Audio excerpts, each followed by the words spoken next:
listening to episode 39 of the Christian Research Journal Reads podcast, The Roots of Planned Parenthood by Jay Watts. This article was published online December 12, 2023 at equip.org. That's EQUIP.org. The Christian Research Journal Reads podcast presents audio versions of Christian Research Journal articles. You can read each article and its full documentation at equip.org. The Roots of Planned Parenthood by Jay Watts, read by Christina Wintersteller.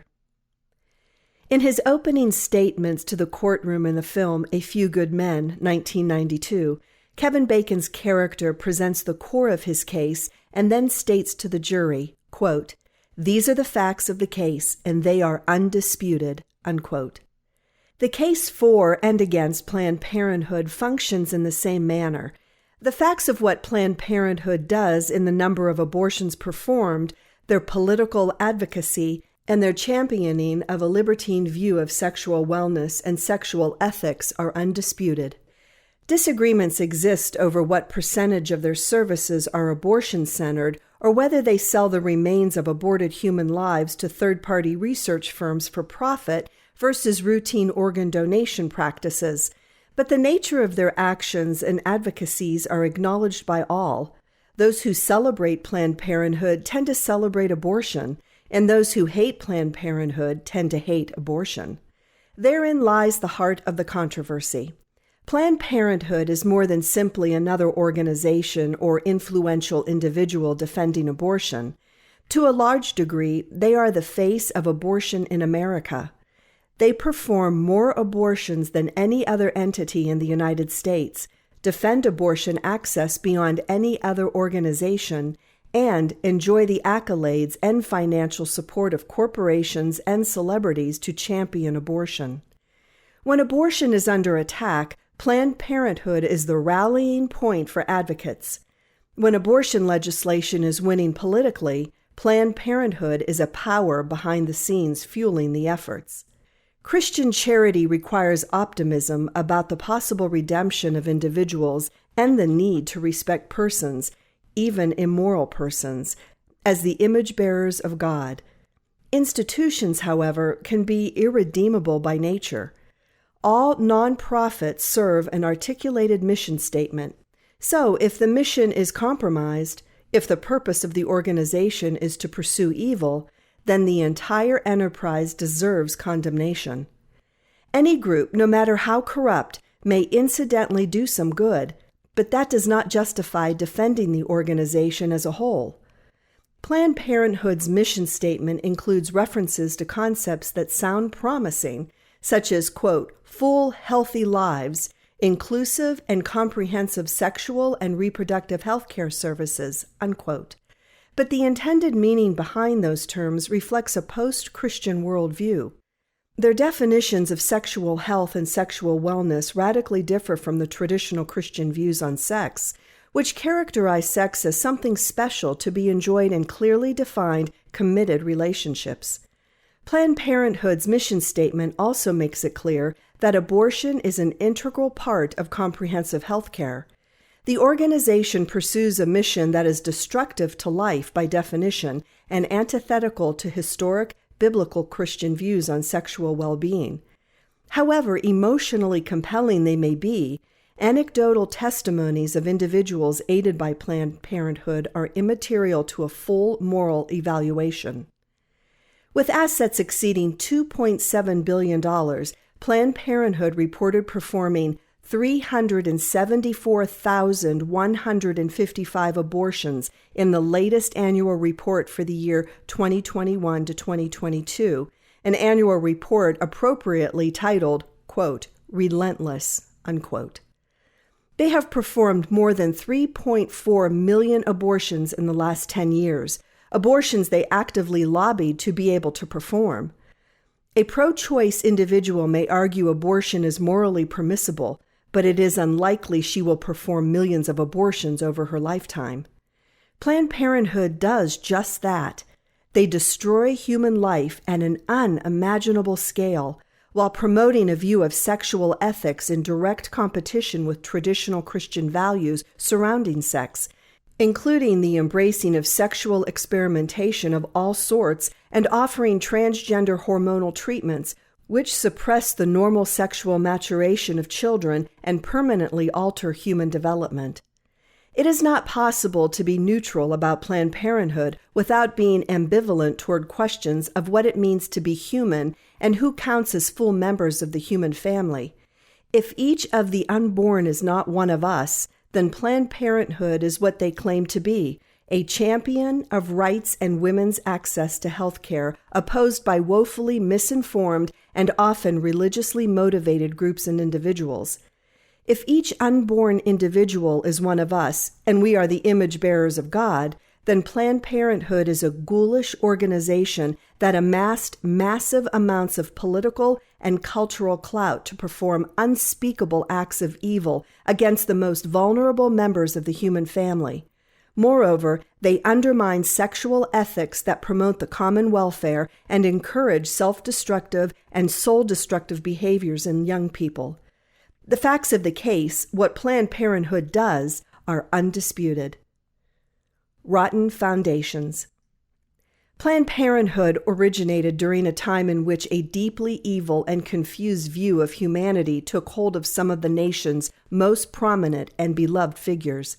The eugenics movement birthed multiple organizations with a mission focused on ensuring that those who early 20th century eugenicists considered the right kind of people had children, while the wrong kind of people's population rightfully dwindled. Although the name Planned Parenthood was decades away from being used, the first activities of the nascent organization began its effort to control birth rates under the name American Birth Control League. As I will show, evidence suggests they sought more than the hedonistic pursuit of pleasure or the empowerment of women to control their bodies. They pursued measures to control how often less desirable classes of people had children. The standard practice of Planned Parenthood representatives and supporters for the last few decades was to unconditionally celebrate the full 100-plus years of Planned Parenthood service to the American community and defend the founder, a nurse named Margaret Sanger, against charges of motivation centered on eugenics by casting her as a virtuous advocate tainted by the political realities of her time. They continued to award women, and a few men, who showed extraordinary support for Planned Parenthood's cause with the Margaret Sanger Award through 2015, the highest honor they could bestow to such luminaries as Hillary Clinton and Nancy Pelosi. That approach began to change when social justice activist and Planned Parenthood Board of Directors member Alexis McGill Johnson replaced the ousted Dr. Leana Wen as the president of Planned Parenthood of America and Planned Parenthood Action Fund in 2019. In a 2021 New York Times op-ed, McGill Johnson publicly condemned the legacy of Margaret Sanger, including her eugenicist and racist beliefs. Sanger began what would become Planned Parenthood by disseminating information on birth control out of an office in Brooklyn, New York, in 1916 in violation of the Comstock laws pertaining to obscenity and dispensing diaphragms through the mail. Her supporters romanticized this beginning, casting it in the light of sexual liberation. Some of the motives were far less elevated. Early 20th century eugenicists viewed society through the lens of Darwinian concepts. The lower classes tended to breed faster and more abundantly than the desired classes comprised of the financially viable and educated people who were most often of Anglo-Saxon descent. Birth control provided the means to equip the less desirable classes of humanity to limit their reproduction and help reduce their negative impact on society. This understanding of the early birth control movement comports closely with certain biographical facts, including that, quote, Sanger frequently cooperated with eugenicists believing an alliance with the then popular idea benefited her movement. Sanger's American Birth Control League originally worked out of office space provided by the American Eugenics Society in 1923. Racist Lathrop Stoddard, who coined the vile term Untermensch, embraced by the Nazis, sat on her founding board of directors of the American Birth Control League. Sanger spoke to a Ku Klux Klan women's auxiliary group to raise support for her cause in 1926. She supported the U.S. Supreme Court decision Buck v. Bell, 1927, which legalized forcible sterilization of biologically unfit Americans. In 1955, she participated in experimenting on more than 200 Puerto Rican women without informed consent, using early versions of oral contraceptives much more powerful than what is considered safe today, 3 of whom died during the testing, unquote. Moreover, as H. Wayne House explains, quote, in 1933, the magazine for Planned Parenthood, known in Sanger's day as Birth Control Review, actually published Eugenic Sterilization, an Urgent Need by Ernst Rudin, Hitler's director of genetic sterilization and founder of the Nazi Society for Racial Hygiene. Later that year, it published an article by E.A. Whitney entitled Selective Sterilization, which strongly praised and defended Nazi racial programs. Though praising eugenics, Sanger saw birth control as the best way to rid society of what she called feeble-minded people, those whose mental ability was less than that of a 12-year-old. She estimated that such people constituted almost 50% of the U.S. population, unquote. Sanger's early mission was focused on championing the position that birth control created an opportunity to improve the world. She adamantly expressed concern over the impact that uncontrollable childbirth had on women and fervently voiced the desire for women to control whether they got pregnant or not, but any apparent noble aspirations coexisted in a heap of stomach-turning ideas about what human life is worthy to be preserved, what races are most capable of building a society, and what people were appropriate subjects of experimentation. Political activism begins. Legal and political lobbying became important to Planned Parenthood's mission as they fought state laws forbidding the sale and use of contraception even within marriage. Eugenics had fallen out of favor because of abuses both in the U.S. and Nazi Germany, and this was the impetus behind dropping the words, quote, birth control, unquote, from their title, adopting the new title Planned Parenthood Federation of America in 1942. As medical technology advanced, so did the efforts of Planned Parenthood to expand access.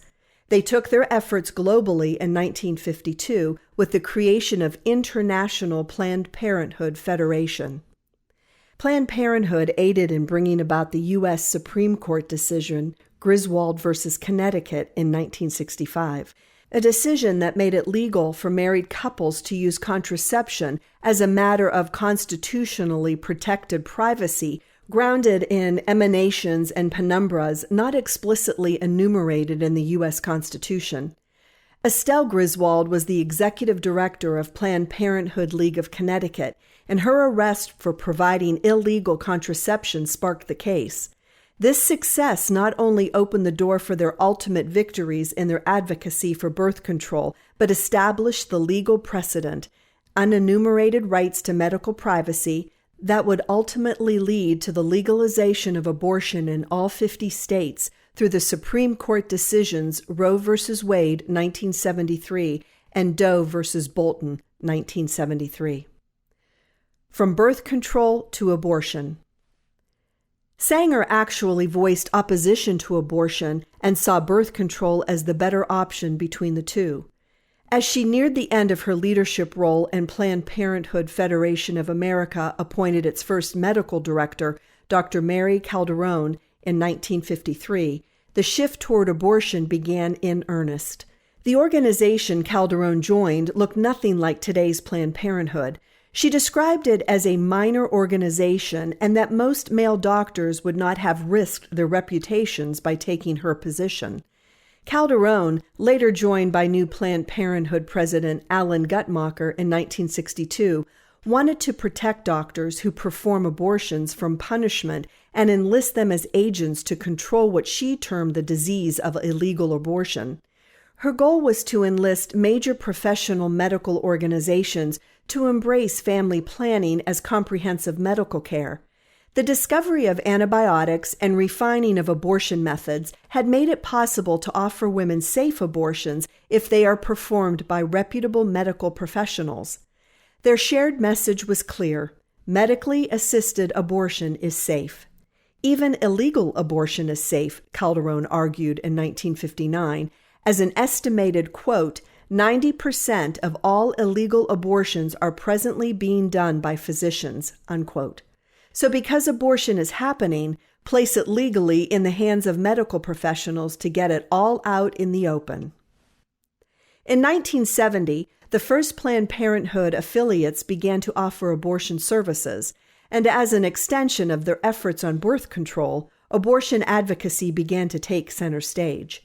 The impact of Calderon and Guttmacher's early focus on what has been termed a, quote, medical gatekeeper model, unquote, rather than on women's autonomy is reflected in the language of the Roe and Doe decisions, criticized even by those who favor the impact of the rulings as being too doctor-centered, securing the rights of doctors to perform abortions, and the language that abortion was legal at the doctor's discretion. This language is foreign to today's feminism, which claims the absolute right to an abortion grounded entirely in the woman's fundamental right to control her own body and make whatever personal decision she sees fit to make in regards to her reproductive life. In 1978, Faye Waddleton became the first Black woman to be president of Planned Parenthood. Her plan was to passionately counter the religious rights resistance to permissive abortion laws.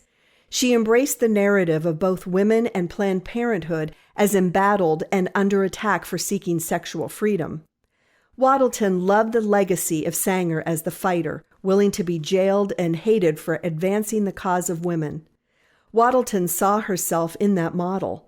Her efforts combined with those of her successors, Gloria Felt, who founded Planned Parenthood Action Fund, and Cecile Richards, in this author's opinion one of the most influential and powerful political leaders in a generation, would see Planned Parenthood named in 3 different U.S. Supreme Court rulings pertaining to abortion and become the #1 abortion provider in the United States.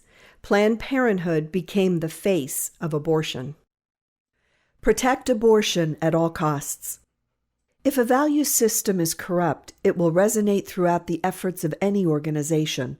Whatever Planned Parenthood and their supporters would like to believe about the virtue of their goals, the dedication to the evil of abortion leaves traces of that corruption across the whole operation.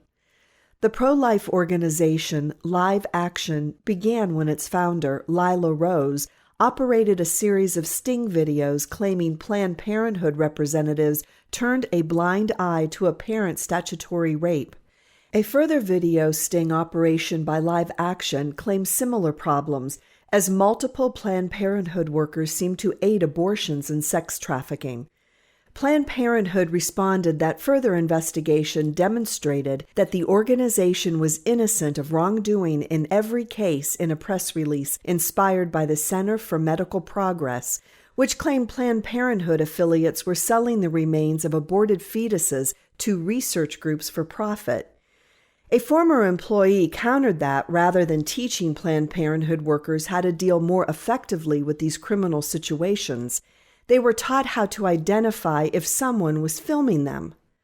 A Loyola Chicago University Law School study on the health consequences of sex trafficking found from interviews of sex trafficking survivors that more than 29% of those women interviewed visited a Planned Parenthood while being trafficked. The report also shares that survivors testified of being treated for a broad range of STDs and receiving forced abortions while being trafficked. The report does not provide a specific breakdown on which services were received where, but it raises again the troubling specter of sex trafficking and Planned Parenthood sharing an unsettling overlap. More recently, a Planned Parenthood in Bend, Oregon, was at the center of controversy involving charges of kidnapping when a 15-year-old girl was transported across state borders from Idaho to Oregon by her 18-year-old boyfriend and his mother without the knowledge or consent of her parents to have an abortion.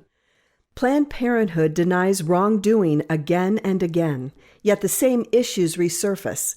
They prioritize abortion and err to the side of supplying it.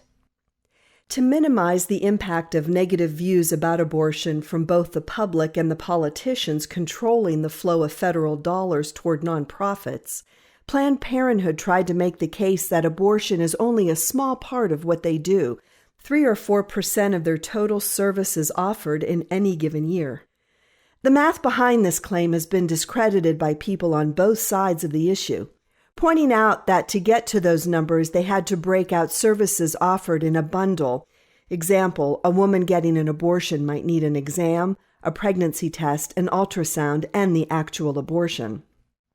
Planned Parenthood argues that by the numbers a woman received 3 independent services in addition to the abortion, though none of those services would have been realized outside the context of a woman seeking an abortion, offer enough abortion-related services in independent acts of patient service, and the percentage of the total number that abortion comprises gets smaller. The Charlotte Lozier Institute has drawn attention to the fact that, however much Planned Parenthood claims they are about more than abortion, they have seen the number of non-abortion-related client services decline. From the report, quote, "Total services are down 17%. With changing practice guidelines, total cancer screening and prevention services have dropped by 71%, including declines of 74% for breast exams and 70% for Pap tests. Prenatal services are down 85% from their peak in 2009. Contraceptive services are down 36%, unquote. As Planned Parenthood makes their case to the nation that they are essential to comprehensive health care, they seem to be less and less essential to most services other than performing abortions. Dr. Leanna Wen. More damning evidence of the true focus of Planned Parenthood would be the firing of Dr. Leanna Wen from her position as president of Planned Parenthood in 2019. Wen had enjoyed a massive amount of success in Baltimore in her efforts to serve her community through advancement of medical treatment for the poor. Her rise to power based on the importance of medical treatment for everyone, combined with Planned Parenthood's efforts to reassure the public they were not exclusively about abortion, made the early relationship seem promising. Except what people say and what they believe often diverges. Wen made early efforts to transition Planned Parenthood into an outpost for a broad range of medical services to needy communities, while legitimately lowering the intensity of the focus on abortion. The board of directors characterized her efforts as threatening, quote, mission creep, unquote. Wen was losing sight of the purpose of the organization. The board relieved Wen of her duties and appointed a fellow board member and activist, Alexis McGill Johnson, to re-strengthen the focus on abortion as a good and necessary part of health care. Planned Parenthood may claim abortion is only 3 or 4% of what they do, but the treatment of their own president demonstrates differently. The growing war on traditional sexual ethics. As the lines of the broadening ideological war become clearer, Planned Parenthood and their affiliates continue to broaden their services to champion libertine views of human sexuality. They offer a series of videos across multiple social media platforms discussing in detail, with animated demonstrations of varying sexual questions about anatomy, birth control, masturbation, and an extremely disturbing video about knowing when someone wants to have sex, including dramatic enactments and a narrator present watching everything and giving a knowing thumbs up. Abortion still surrounds the enterprise. All the sexual wellness videos on YouTube are offered with a healthy dose of abortion stories, updates on abortion laws, and shorts of celebrities voicing their support. But it is clear Planned Parenthood is reaching out to young audiences. They offer a sex ed chatbot named Rue, which any young person can access through their website to answer questions about sexuality, and which they report has been used over 204,000 times. I opened the chatbot and found a list of questions prompted to choose from before I ever asked anything, including, quote, What will happen if I masturbate too much? When do I know what pronouns to use? How much does the abortion pill cost? What is the right age to have sex for the first time? Does watching gay porn mean you are gay? How do I book a Planned Parenthood appointment? Unquote. Should you ask Rue a question it cannot answer, it refers you to the, quote, Ask the Experts, unquote, blog page, which is filled with posts addressing any number of questions about sex, LGBTQ+ issues, and abortion.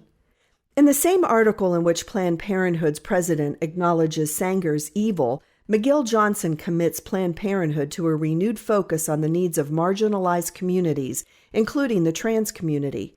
She claims this was in response to criticisms, such as the argument that traditional pro-choice language is insufficient to include all the varying groups seeking what is more rightly understood as reproductive justice. Pro-choice is an exclusive term and centers the movement on women choosing or not choosing abortion, while the frame of reproductive justice is inclusive and makes the argument about access for a wide range of marginalized groups. McGill Johnson uses this context to identify a new group of enemies of Planned Parenthood, trans exclusionary radical feminists, TERFs, and she even puts the word, quote, feminists, unquote, in scare quotes. Planned Parenthood was already actively offering services to those identifying themselves as members of the trans community. Planned Parenthood facilities first began to offer hormone therapy for transgender individuals back in 2005, a practice that continues to expand. As of the most recent annual report, 41 of 49 affiliates offered transgender hormone treatment, including puberty blockers. They function as they do with abortion. They operate at the extreme edge of any laws pertaining to age requirements and parental consent allowed by the policy of any given state. Currently, the use of puberty blockers requires parental consent, but they concede if a patient is hampered by age requirements. They will refer young people to other service providers who are not bound to the same policies as Planned Parenthood. The power and danger of alliances. Planned Parenthood prides itself on its allies and leverages those relationships to great effect. The true genius of Planned Parenthood is their ability to rally powerful corporate and cultural support to magnify their message.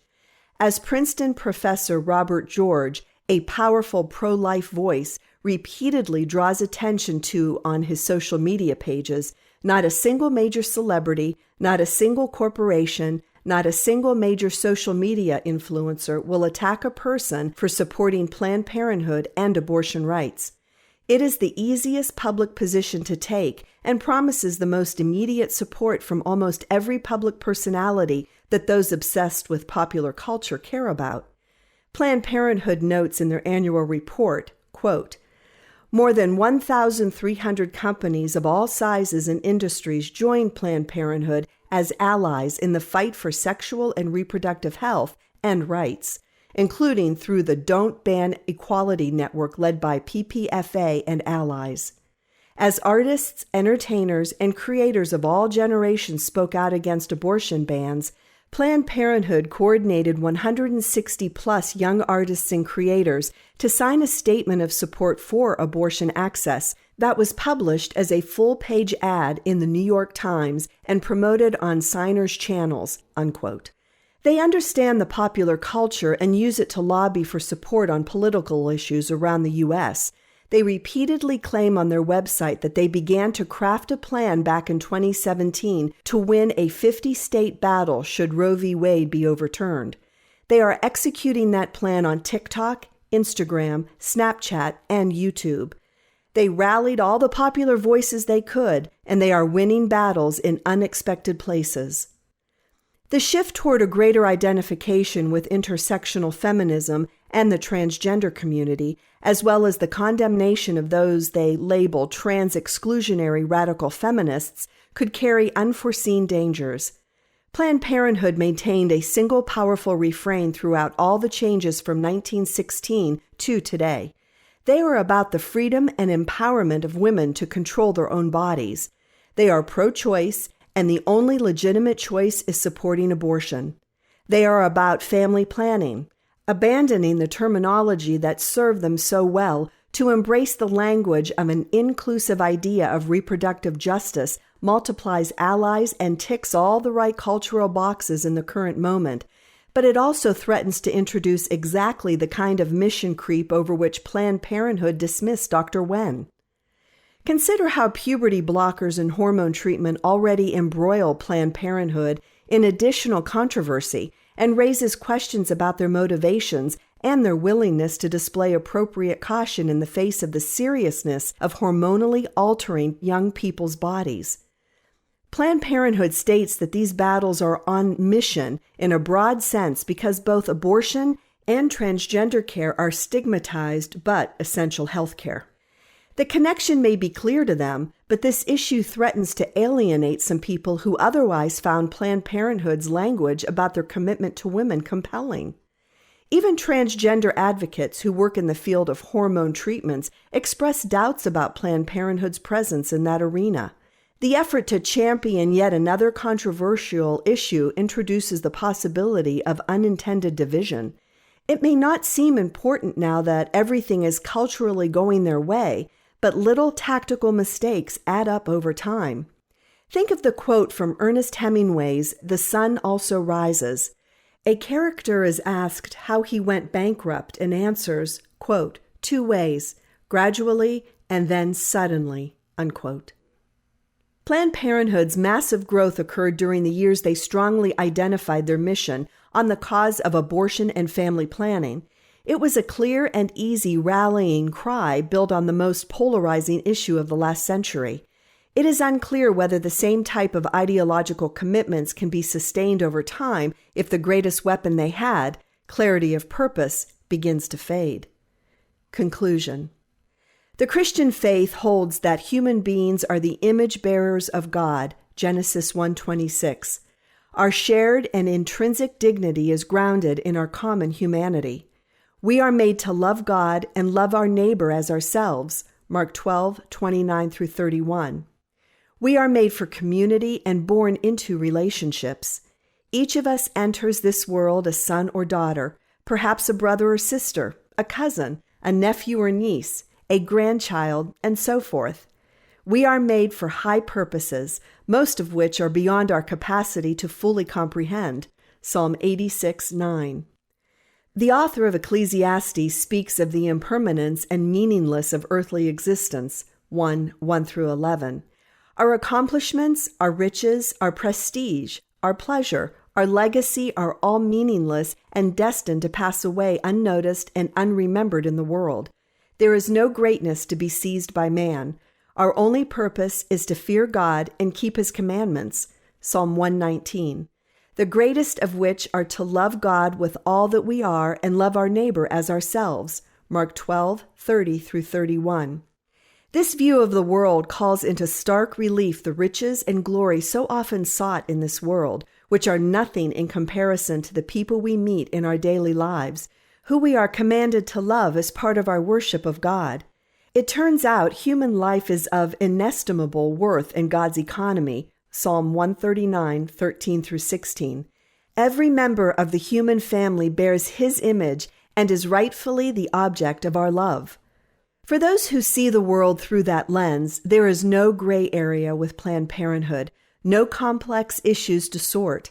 Planned Parenthood is the #1 abortion provider in the United States. They fight to be allowed to be the largest abortion provider in the United States. They are a destroyer, and they destroy early human life to the number of more than 370,000 a year and millions over the course of decades. They don't even enjoy the benefit of being a good institution whose mission corrupted over time.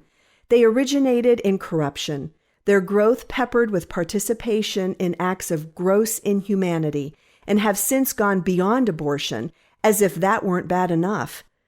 They set themselves up to undermine families by offering a view of sex and identity that confounds traditional wisdom to embrace the sociological soup du jour. They revel in their popularity, but the nature of their motives and the evil of their actions shows through for those who look closely. Thank you for listening to another episode from the Christian Research Journal Reads podcast, which provides audio articles of Christian Research Journal articles. If you go to equip.org, you will find a brand new article for the Christian Research Journal published weekly. In addition, please subscribe to our other podcasts. Wherever you find your favorite podcasts, you will find the Christian Research Journal Reads podcast, the Postmodern Realities podcast, which features interviews with Christian Research Journal authors, our flagship podcast, the Bible Answer Man broadcast, and the Hank Unplugged podcast, where CRI President Hank Hanegraaff takes you out of the studio and into his study to engage in in-depth, free-flowing, essential Christian conversations on critical issues with some of the most interesting and informative people on the planet. At equip.org, you will also find a lot of resources to equip you, including many thousands of Christian Research Journal articles. That's equip.org.